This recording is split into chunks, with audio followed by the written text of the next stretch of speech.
No, on YouTube.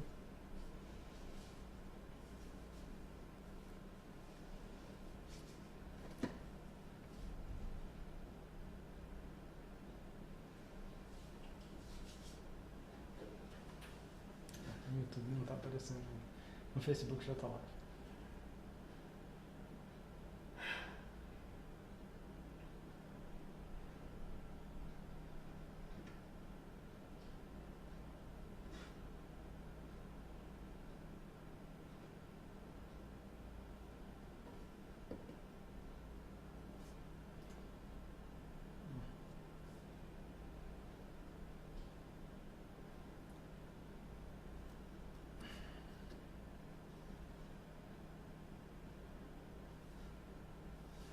E se você pôr no WhatsApp É, o link? isso que eu fiz. Ainda não tá aparecendo. Ok, well. Well, Os comments do Facebook você vai ver aqui. good enough, thank you.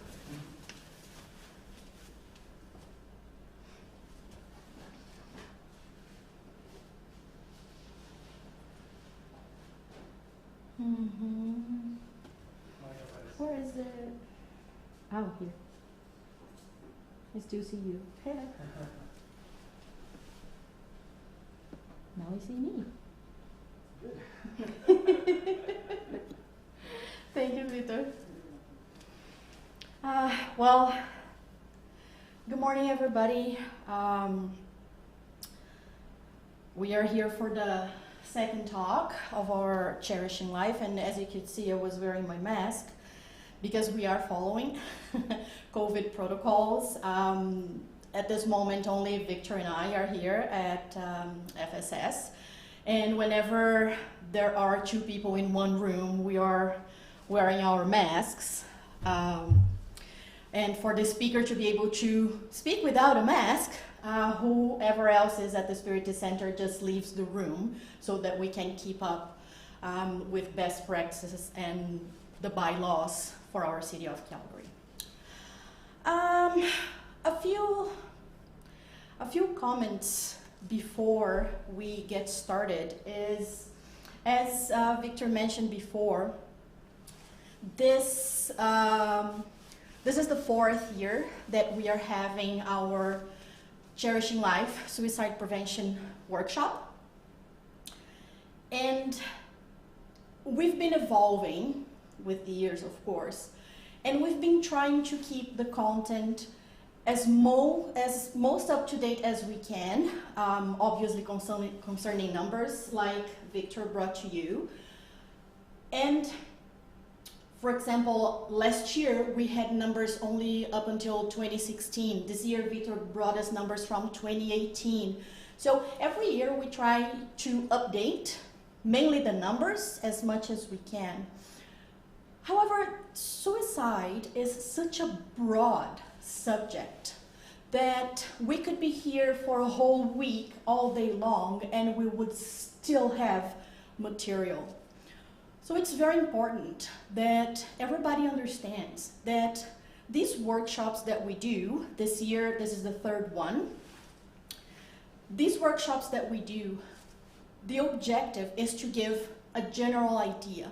The objective is to bring together numbers, reality that we see in our world of nowadays, and the Spiritist view on the subject. So in March we had abortion prevention, in June we had drug addiction and alcoholism prevention, and now we are having suicide prevention. So again, the idea here is to give an idea on where the world stands today in terms of numbers for those subjects and what Spiritism tells us. But again, it's such a broad subject. There's so much to say about it.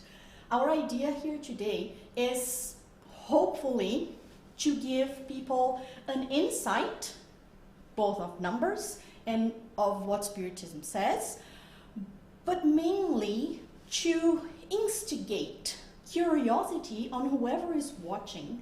It's to stimulate that anybody who is watching and need to know more about the subject can research in all the bibliography that we post here, all the sources that we use, And you can also come to us through comments on Facebook. Anybody who's part of our WhatsApp group can send us questions. So in general, you know where to find us somehow, and we would be more than happy to answer questions that we know the answers for and to look for answers that we still don't know. So I have a fair warning and full disclosure that I have a whole lot of material, so I might go over a few minutes because it's a lot here. So conscious and subconscious suicide. The source for this talk are Spiritist book, Gospel According to Spiritism, the book Suicide False Solution by Alírio de Cerqueira Filho, and Memoirs of a Suicide by Ivone Pereira. Now, the book Suicide False Solution, this book has been translated into English, and we will post a link on the comments on our YouTube page for the audiobook. Our friend Malcolm from Edmonton, together with Victor Diaz, they got together and Malcolm, who is a native, recorded the whole book as an audiobook. And Eric's gonna post the link in the comments for everybody later. So if you can't buy the book, if you find it difficult to find the book to buy, you will have the link for the audiobook.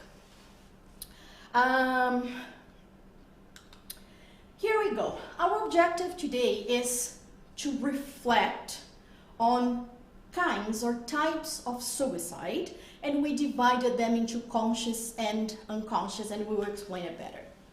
So let's reflect. Are there different types of suicide, or suicide is suicide? How can a suicide be subconscious? How can you take your own life? How can you kill your own body subconsciously? Well, not you, but we. How does it occur? How does subconscious suicide happen? How can we avoid committing subconscious suicide? And do we have the right to end our lives to escape pain?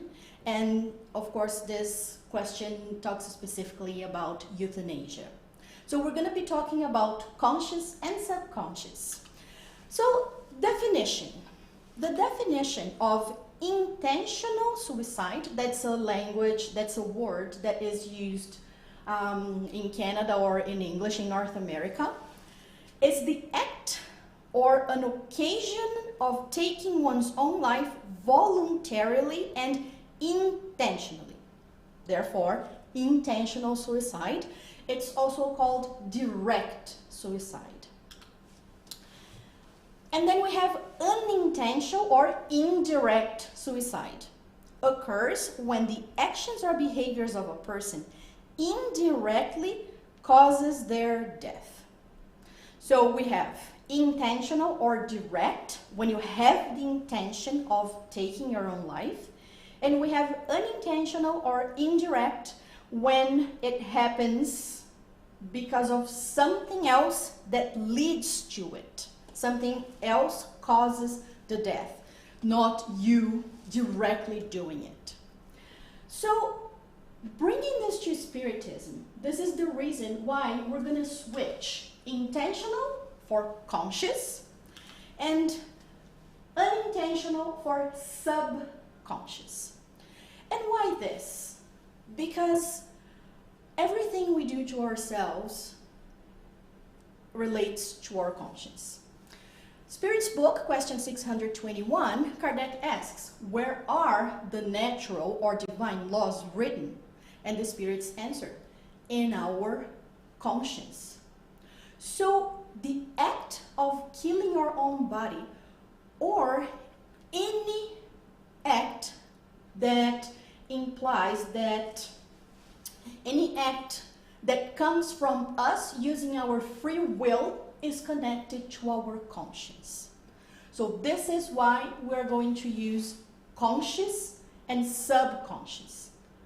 We're not going to use unconscious because the divine laws are written in our conscience. So it is there, so we can't say we don't have conscience, but we can say that right now we are not able to access those laws. So it's in our subconscious. So this is the reason for the language. Now, let's see cases of types of conscious suicide. A few numbers that actually Victor brought to us, so we don't need to go about it too long. So about 4,000 people each year die of suicide in Canada. This is just Canada. It's estimated that there are between 20 and 25 attempts for each person who ends up actually killing their own bodies. And there's more on top of that. There are a whole lot of suicide attempts that are not registered as suicide attempts because they are registered as accidents. So the number is actually a lot higher. Alirio mentions that in Brazil, they say that it's about 3 or 4 times higher because a lot of them are not recorded as attempt. So in Canada, an average of 11 people die a day from suicide. 7 to 10 people profoundly affect by each death. This 7 to 10 people profoundly affected, we're talking about family, friends, co-workers, anybody who was really close to that person who chose to voluntarily end their body, voluntarily chose to kill their body. 24% of deaths are among 15 and 24 years old. That's such a young age. Victor brought us some of the reasons why people commit suicide. So there's despair, there's the lack of perspective in life, and between 15 and 24 is such a young age, right? And also when we talk about these attempts here, later we are actually going to see numbers for children and youth, and this year is the first time we're going to be talking about specifically children and youth. But Victor brought us a graph that was showing the attempts, and there were bars for male and females in blue and brown, and I don't know if anybody paid attention, but the very first bars were for people between 10 and 19 years old, and those were attempts. And as Victor said, females attempt more than males, but males usually try more violent methods, which end up resulting in death more often than women.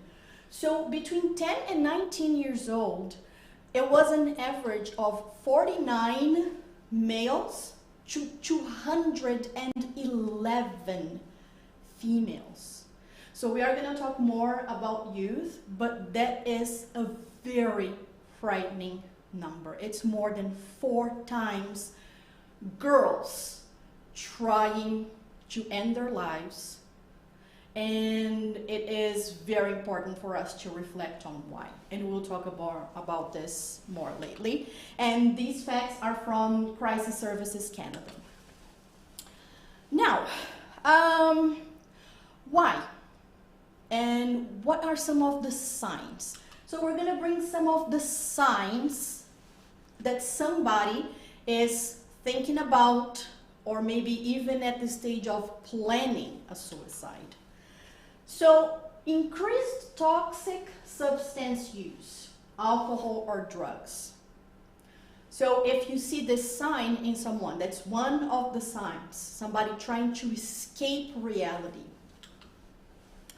Feelings of helplessness or hopelessness, no sense of purpose in life. So when somebody starts talking about, what am I doing here? What's the meaning of all this? Why do I have to go through pain? Why do I have to suffer? Why do I have to work? Why do I have to socialize? When those basic things in life start to become a burden to someone, that's another sign. anxiety, agitation, and uncontrolled anger. Somebody who is either unable to sleep or who wants to sleep all the time. Unable to sleep, maybe due to anxiety, and lack of sleep causes deep emotional distress. Or somebody who wants to sleep all the time because, again, they are trying to escape reality. Feelings of being trapped, like there's no way out. I can't do any better than this. I can't do any different than this. I can't escape what I'm going through now. Withdrawal from friends, family, and society, when the person isolates themselves. Acting reckless or engaging in risky activities, when somebody starts doing things that are very reckless and it shows that they clearly don't value their lives. If they think, if I die, whatever, nobody's gonna miss me, it's not gonna change the world. Another very, very important sign. Dramatic mood changes, another sign. And of course, Luis is gonna talk a bit more about depression, and we're also gonna talk about depression here when we talk about indirect suicide. So these are some of the signs for us to watch for. There are more signs. And again, there are a whole lot of resources and sources of information out there. All it takes is for you to Google signs of suicidal thoughts, signs of depression, warning signs of suicide. There's a lot of sources of how to find this kind of information. And as we go along, again, we are going to talk about the spiritist view, because all of this we're talking here, we're talking about the material world. But what is behind all of this? And again, Luis and Soninha, when Soninha talks about the consequences, they are both gonna touch on depression and, spiritually speaking, what could be behind all of these signs. Because these signs, they don't just show up out of the blue. There's a spiritual reason behind them. So now we are going to talk about another type of direct suicide called euthanasia. And yes, euthanasia is direct suicide. I'm just trying to see if there are any comments or questions here. I don't think so, at least not so far. Okay. So, euthanasia. What's the meaning of the word? Eu, and they're both Greek words. Eu means good, and thanasia comes from the word thanatos, death.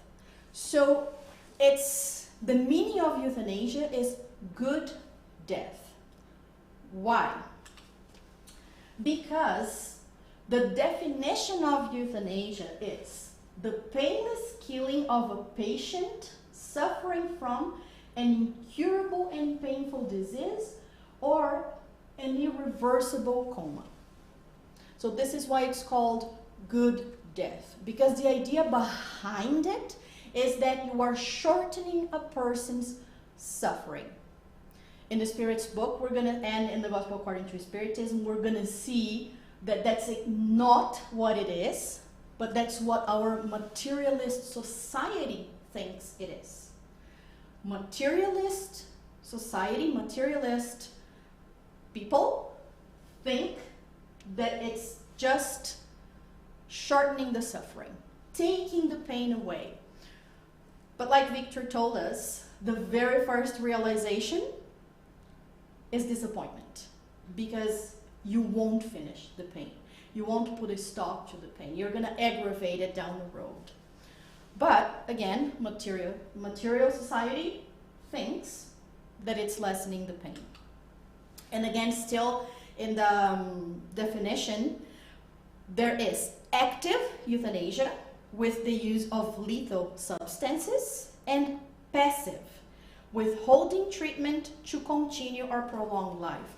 For example, somebody who finds out they have a cancer and they refuse treatment to extend their lives, to improve, and many times to cure. Some people absolutely panic at the word cancer, and they immediately feel defeated. They feel like they can't fight it, and they refuse treatment. So this is a passive euthanasia. And by the way, it takes away the good, because if the person refuses treatment, they are going to be suffering physical pain. Now, specifically in Canada, in June 2016, the Parliament passed legislation that allows eligible Canadians to seek medical assistance in dying.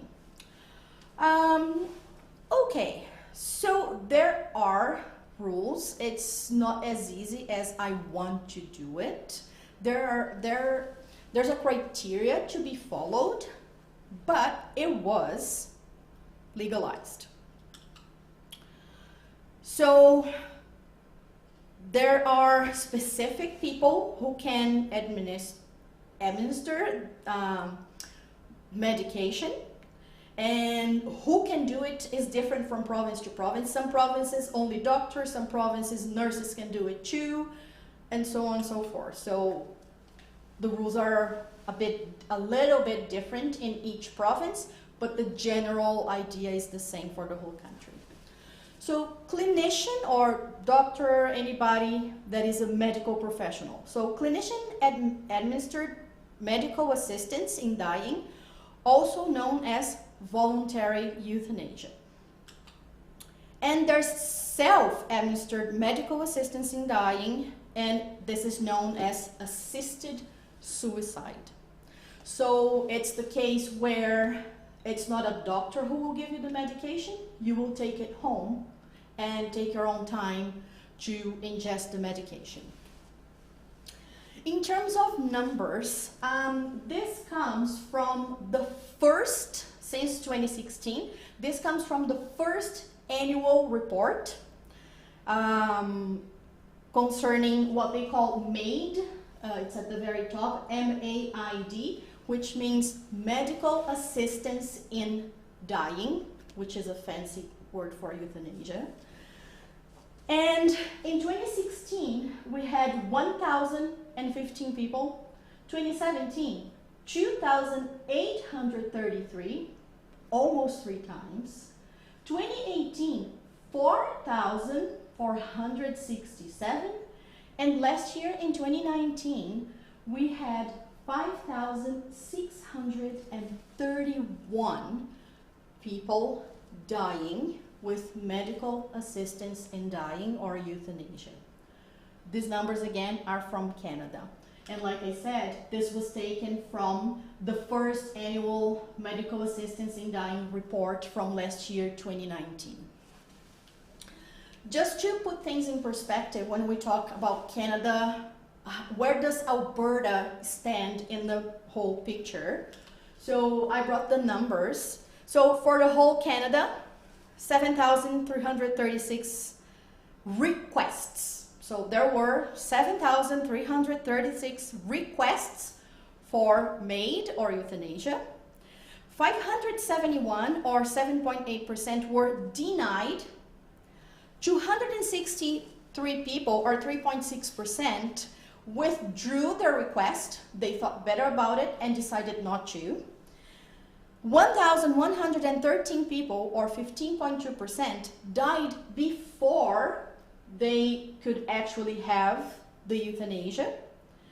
And 5,389, or 73.5%, took the whole process to the end and went through medical assistance in dying. So these are total for Canada. In Alberta, it was 555. 62 were denied because they didn't meet the criteria. 21 changed their minds and withdrew, decided not to go through. 111 died before it could happen, and 361 people actually went all the way to the end of the process and had a medical professional administer the medicine or themselves. The highest number by far is in BC. The second highest is Quebec, and Alberta is right there in the middle. So now that we've seen the direct suicide by whatever means, taking medicine, with a gunshot, self-inflicted wounds, any method that the person chooses to do it voluntarily, including euthanasia. Let's see what the Gospel according to Spiritism says. So, in the Gospel according to Spiritism, chapter 5, Kardec asks, a man is agonizing under cruel suffering. His state is known to be desperate. Would it be licit or legal to save him a few instants of anguish by hastening his end? So would it be okay to help that person not suffer to the last minute? The spirits answer. Well, not the spirits, we're going to see, it's a specific spirit we'll see at the end who said all this. So even when a dying person has reached the last extremes, no one can be absolutely sure the final hour has arrived. But even if there is no hope of a definite return to life and health, there always exists the possibility, testified on many occasions, of a sick person recovering their faculties at the last instant. So there is no guarantee that what we think are the last moments are actually the last moments. It is registered in medicine, it's recorded in medicine that people who thought to be completely hopeless went back and regained their health. So number one mistake with the idea of euthanasia is, again, to think no way out. Well then, this is the hour of grace considered by God, which may be of extreme importance. And we're not talking about the person living another 20 years. It could be hours, days, or weeks, and they are extremely important, and we'll see why. You do not understand the reflection which the spirit may have during those last agonizing convulsions, nor how a lightning repentance may save them from many torments. There are scientific experiments, not related to religion at all, that deal with close to death experience, near death experience. And a lot of people that go through these experiences, they say that it was a changing point in their lives. They say that the moment where they saw their whole lives going through their minds was enough for them to reflect and rethink the way they had lived so far, the way they had treated others so far, and it was a turning point. This is near-death experience, but it is a very similar situation to people who are going through the last moments. And like he says here, a lightning repentance may save them from many torments. And repentance here means regretting something. The materialist who only sees the body and does not take into consideration the spirit is not apt to understand these things. Because for the materialist, there is no life after the death of the body. There is no soul. Once you die, everything ends. So they cannot understand the importance of reflecting and rethinking the way you have lived so far. That could play a major role on what's going to happen to you after the body dies in the spiritual world and your future reincarnations as well. But the spiritist who knows what happens in the afterlife comprehends the value of these last thoughts. So, mitigate is to alleviate, to lessen. So, mitigate the last sufferings as much as you can, but guard yourself against abbreviating life, be it even for a minute, as this minute can be the means of avoiding many tears in the future. And this is Saint Louis, Paris, 1960. So, mitigate the less sufferings. So, don't refuse pain medicine. Do the best you can to be as comfortable as possible. However, don't abbreviate life. And there are a few people who ask doctors to be completely sedated to the moment they die. That is, in a way, euthanasia as well. Because again, as Saint Louis explains, we need our conscience to be able to reflect. We need to be lucid.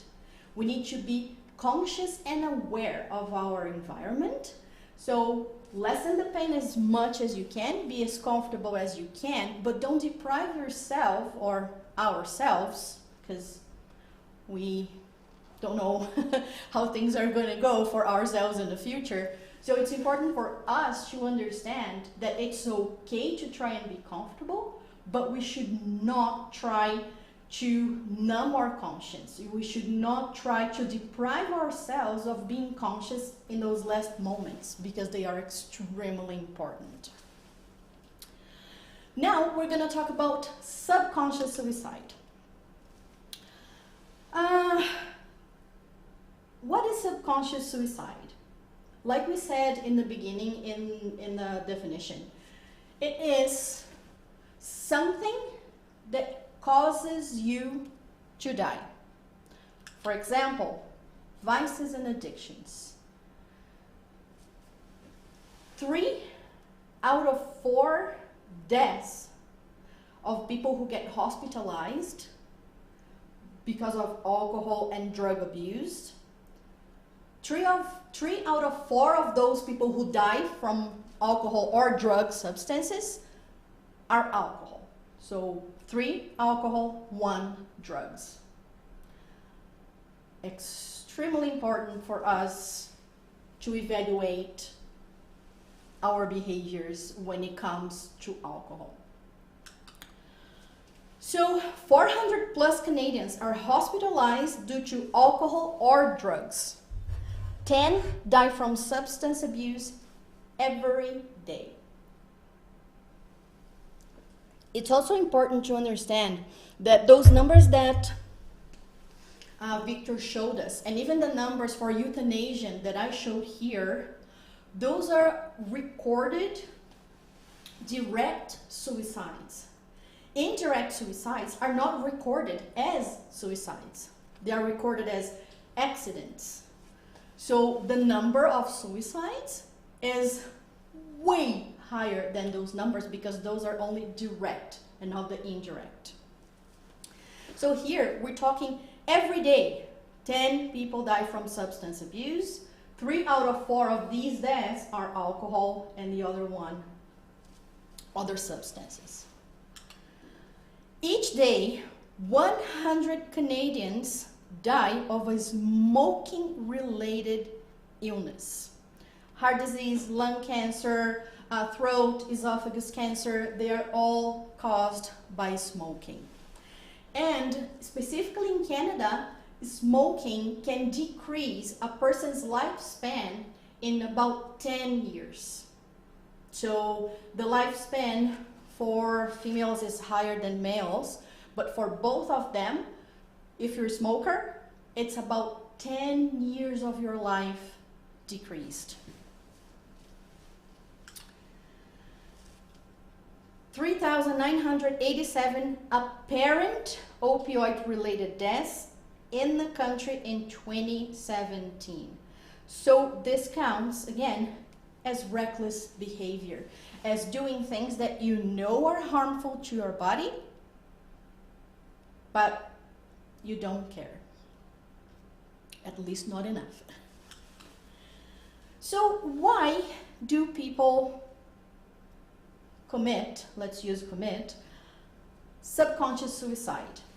First of all, like Victor said, a person who tries to kill their body, they are not necessarily trying to kill the body. They are usually trying to kill the pain. They are trying to kill the cause that is making them suffer. So in terms of alcohol or drug use or drug abuse, they are usually consumed as an attempt to forget or to run away from reality.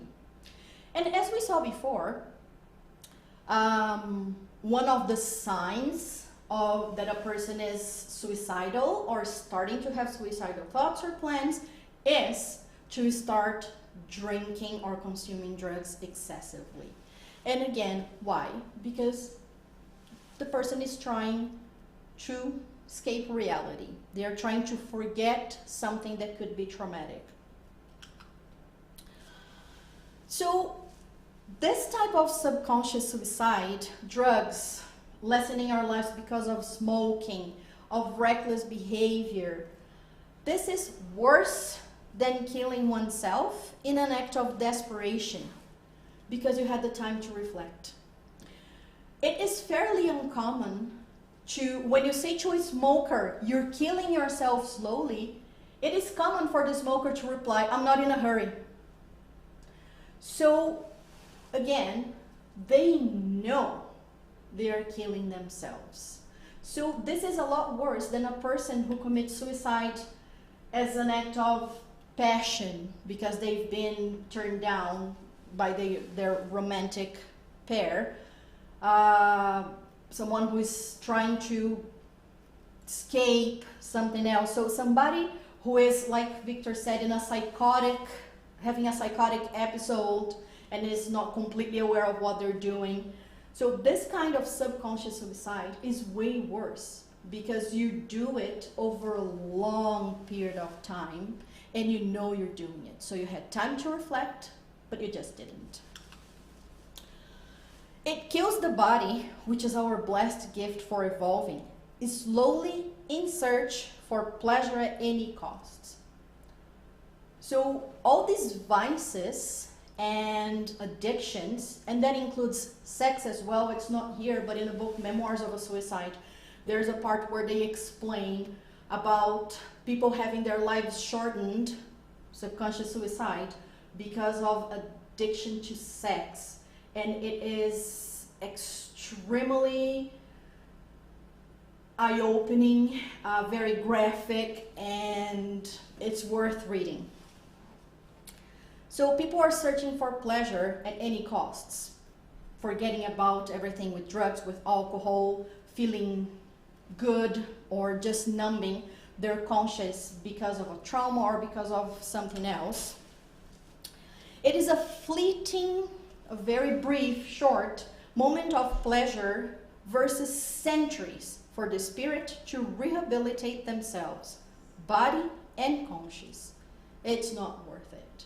So what is one life? What is one existence when you compare to eternity? Because we won't die, our spirit won't die, just the body. So each existence is the blink of an eye. However, getting yourselves committing subconscious suicide because we are in search of pleasures and then spending centuries to rehabilitate our body and our conscience is not worth those moments of pleasure. So in question 952 in the Spirit's book, Kardec asks, are people who fall victim to excessive indulgence in passions that they know will hasten their death, so they know they're killing themselves slowly, but they indulge in it, looking for pleasure, but to which they are uncontrollably addicted to, are these people committing suicide? We already saw that yes, but let's see what the Spirit's answer. This is moral suicide. Do you not see that in this case, such persons are even guiltier, and hereby guilty he means responsible. They are guilty of lacking resolve, no willpower, of the sin, and sin here, mistake, of the mistake of depravity, and of neglecting God. Neglecting God meaning losing the connection with God. So, other types of subconscious suicide, depression is one of them. When people don't look for help. When you go into deep depression, even if you don't commit direct suicide, voluntary suicide, you are weakening your immune system. You are weakening your own body, which means you are prone to getting diseases that otherwise you wouldn't. You are prone to becoming very sick when you would not have gotten sick if you had treated that depression before it became so serious. So this is why it's here. Abortion. It's considered the worst kind of suicide. And here we're talking about a woman who has an abortion, and after the abortion, she ends up dying. That death is a suicide, because she wouldn't have died had she not had an abortion. So why is it the worst? Because it's two crimes. One, the abortion, killing that spirit that was supposed to be born, and the other is the suicide itself. Women nowadays want to have the same life as men. In the Spirit's book, Allan Kardec asks if men and women are the same before God, in God's eyes. And then the Spirit's answer that men and women have the same rights, but different roles. Our bodies are made differently. Everything about us physically is different. The spirit is the spirit, and that's why we have the same rights. However, our roles are completely different. Men are physically stronger than women in general. Women can give birth, men can't. So we have different roles. We have the same rights. We are all children of God, but we do have different roles. So the body of the woman was ready to receive a child, but the abortion will alter the vital energy. So every time a woman has an abortion, that is going to alter her vital energy. It's going to completely disarray, mess up all her chakras. It's a complete mess in the body. And again, it depletes the woman from vital energy, shortening life. The woman becomes more susceptible to diseases, even if the abortion is conducted in a legal clinic. Even if it's with all, even if everything is clean, even if she doesn't have an infection because it was done in a backyard or anything like that. Even in countries where it is legal or accepted and it's done by doctors and nurses in a clean clinic, all of that, that still is going to completely alter her vital energy. There is a very big imbalance in hormones regardless, because the body is preparing for that child. The hormones that are being produced are proper for that stage in life. So when the woman violently removes that child from her womb, she is completely messing up her body, even if it's done legally and in a clean place. That is unavoidable. Let me see here. I don't see any more comments. So let's keep going. Like I said, I'm going to go over the time. I'm sorry. Okay, so Spirit's book, that question we saw was 952. when it was talking about, is it okay for a person to end their lives if they're suffering too much? Now, this is 952A. And this is about subconscious suicide. Would this person be more or less guilty than the person who commits suicide out of despair? And we have actually already talked about it. Such individuals are guiltier or more responsible in reality because they had time to reflect on the suicidal nature of the course they are pursuing. So again, an abortion done in a clinic, we're not talking about miscarriage. Miscarriage is a natural process of the body, most of the time. Sometimes it can be caused by the mother's emotional state. We have a whole Cherishing Life just about abortion prevention. We had it back in March, so you can just go to our YouTube channel and search abortion prevention, and you will see a whole lot more information there. But when somebody goes to a clinic to voluntarily abort a child, they made that decision. So they had time to reflect. And if that ends up in death for the woman, it's the worst type of suicide. And again, in the book, Memoirs of a Suicide by Ivone Pereira do Amaral, there is a whole chapter about a special place where they have the women who committed abortion, some 5, 10, 20, and it explains everything there, and we talk about it too in our abortion prevention, so I'm going to move on. And this is the first time we're going to be talking about this. Suicide in children and youth.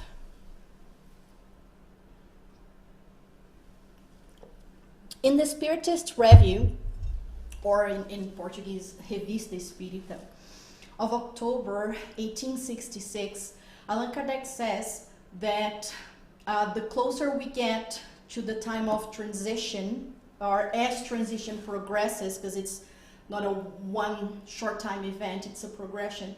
So he says that as the time of transition progresses, we would see a very big increase in the numbers of suicide, including children.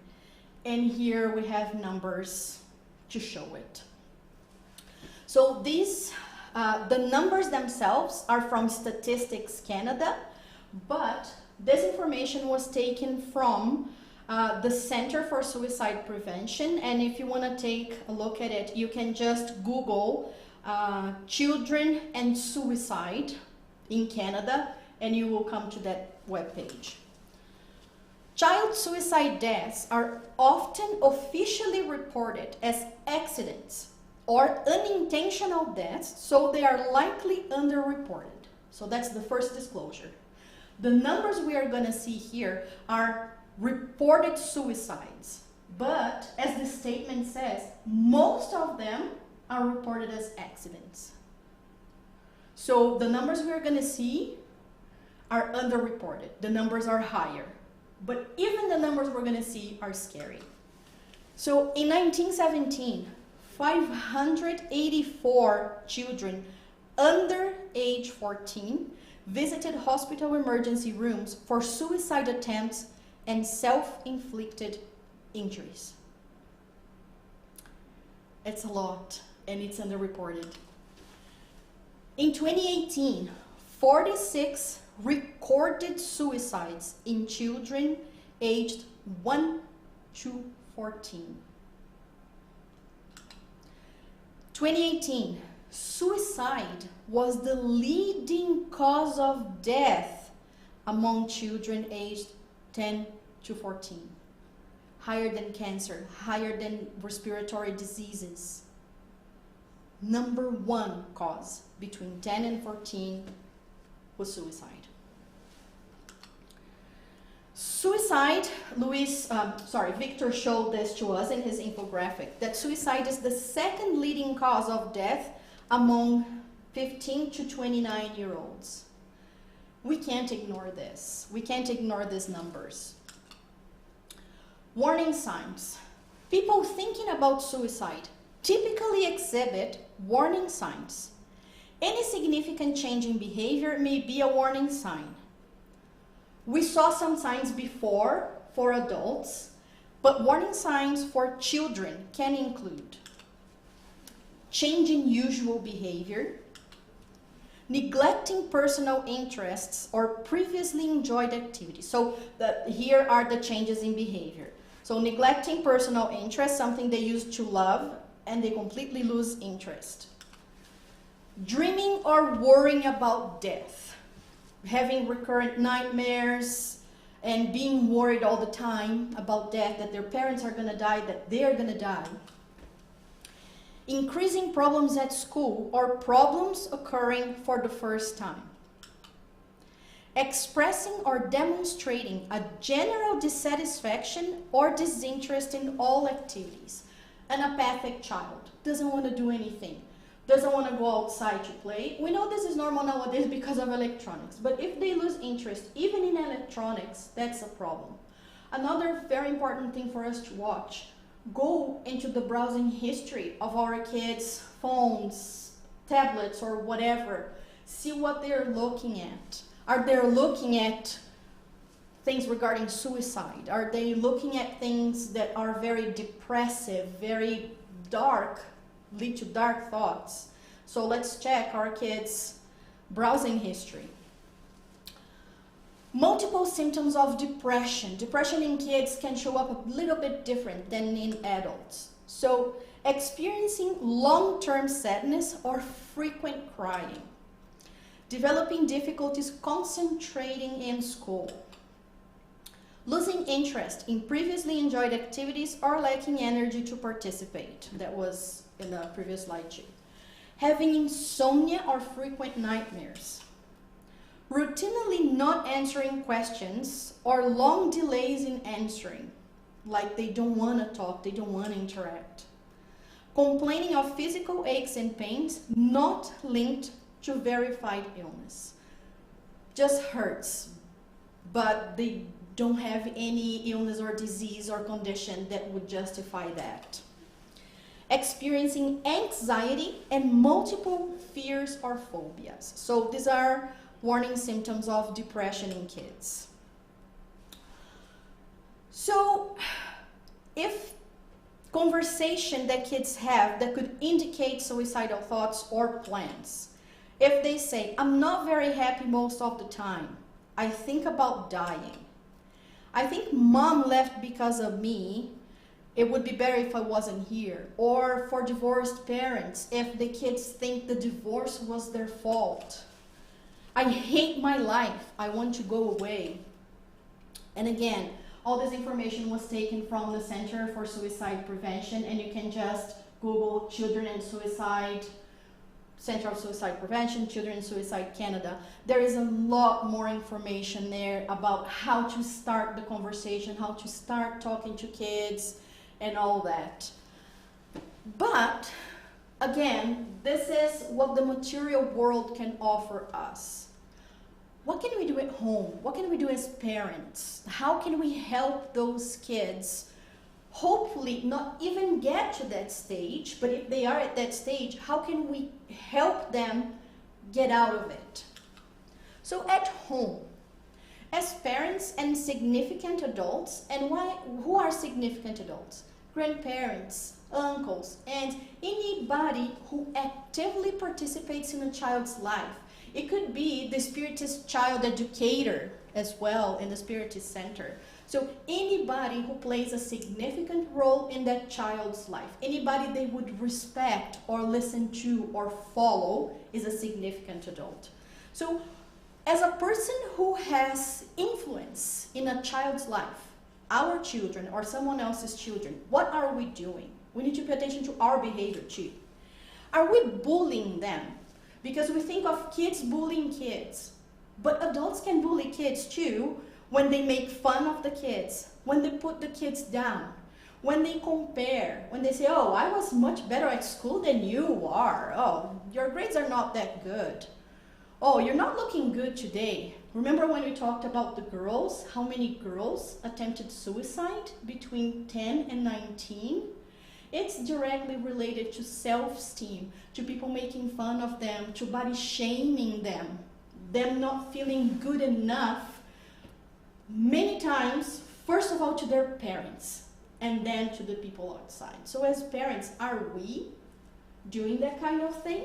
We may think we're just joking, but is this how the child understands? We've been children and teenagers, but sometimes we forget how it felt like at the time. It might be a good idea to talk to your own parents and ask them, how was I at that age? Because we might have forgotten, and our parents might help shine a light on that for us. Are we exposing them to our own vices and addictions? Am I sitting down with my 10-year-old son to play violent games? Am I telling my kids not to drink with a glass of alcoholic drinks in my hand? So are we sort of showing them that it's okay because we do it? Are we oppressing them? Are we demanding too much?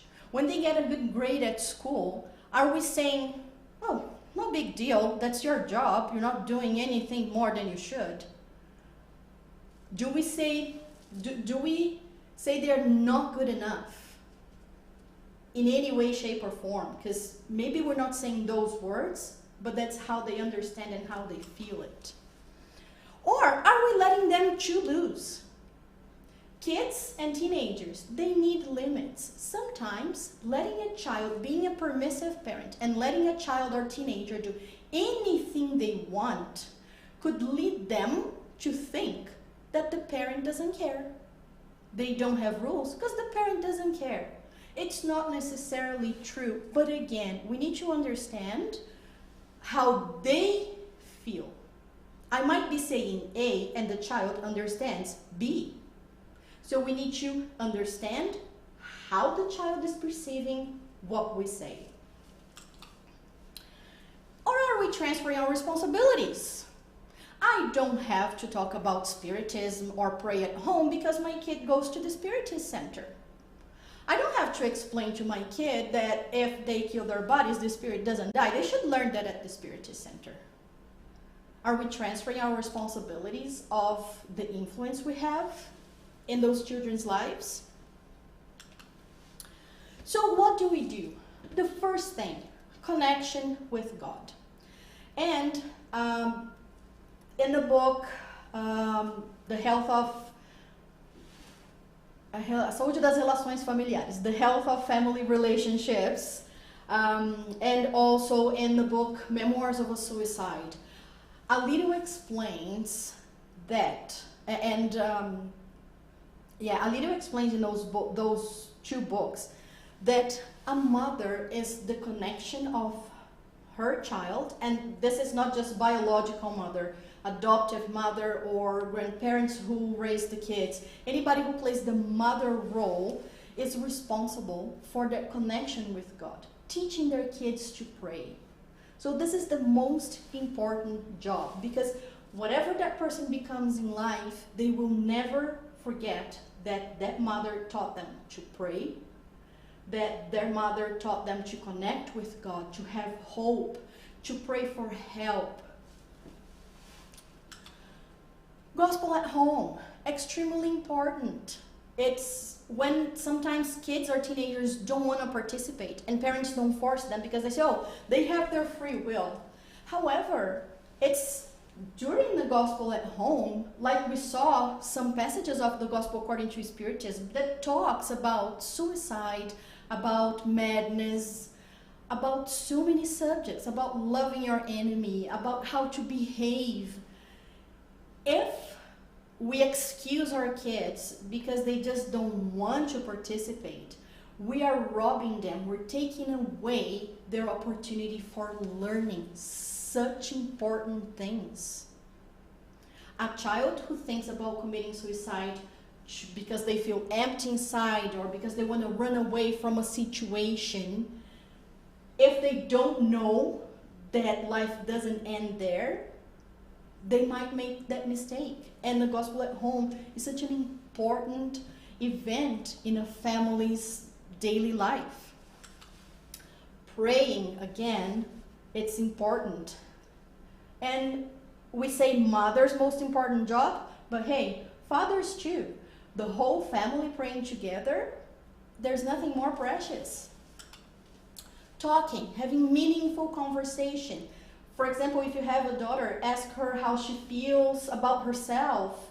Find out if she has self-esteem problems, if you can help somehow. For boys, find out if they feel peer pressure to drink, to do anything they don't want to do. So having meaningful conversations and observing their behavior with love and understanding, compassion and fraternity. Because if Jesus didn't judge us, why would we judge our kids? We observe with love and with compassion because we are here to raise them. They were entrusted to us by God. God put them under our care, and we have our responsibility to help raise them and observe their behavior, to help them correct their behavior as they grow up. Because we are invited to learn, and it's our role to also invite our children for learning. And again, gospel at home, praying, teaching our children that we are on a planet of trial and expiations. This is not a walk in the park. Life is not pink all the time. We are not going to be happy 100% all the time. So it's important that our kids understand that. It's important that they understand that we are invited to see all the problems they have at whatever age they are. They are lessons that will help us and them to learn the true meaning of life, to evolve, to become better. And we can avoid suicide, right? In the Gospel according to Spiritism, still chapter 5, the spirits say, the calm and resignation which can be absorbed according to the manner in which terrestrial life is viewed, together with confidence in the future, give the spirit a serenity, which is the best preventative measure against madness and suicide at any age. Extremely important for us to understand that we're here to learn and to pass this knowledge and this feeling on to all of our loved ones, whatever age they are. And Eric has already put the link to the audiobook. Thanks, Eric. So a person who tries to commit suicide, again, they're not trying to kill themselves. They're trying to get rid of the pain and the suffering because they want relief. They want to feel relief. They don't want to suffer anymore. And after killing the body comes the realization that you failed. And what do? Not only you didn't kill your body, you didn't kill your suffering, you aggravated your suffering. Everybody wants relief. And where can we find that relief? Come to me, all you who are weary and burdened, and I will give you rest. Take my yoke upon you and learn from me, for I am gentle and humble in heart, and you will find rest for your souls. So the gospel of Jesus teaches us how to enter the kingdom of God. Jesus teaches us everything in the gospel. And Spiritism came as the promised consoler to help us understand his teachings more clearly and to show us how to apply those teachings to our lives. So we're not going to find relief in trying to kill our bodies. We're going to find relief in following Jesus' teachings, in following the directions he gave us, learning that we are apprentices, being humble, because suicide almost always comes from a position of pride where we rebel against life. we get revolted because we are not happy with the way things are. And if we don't have the knowledge of previous lives and that those causes might be way back in the past, that might lead us to commit suicide, which we will regret for a long time to come. I'm sorry for going over time. It was a lot. We crammed 2.5 talks in one.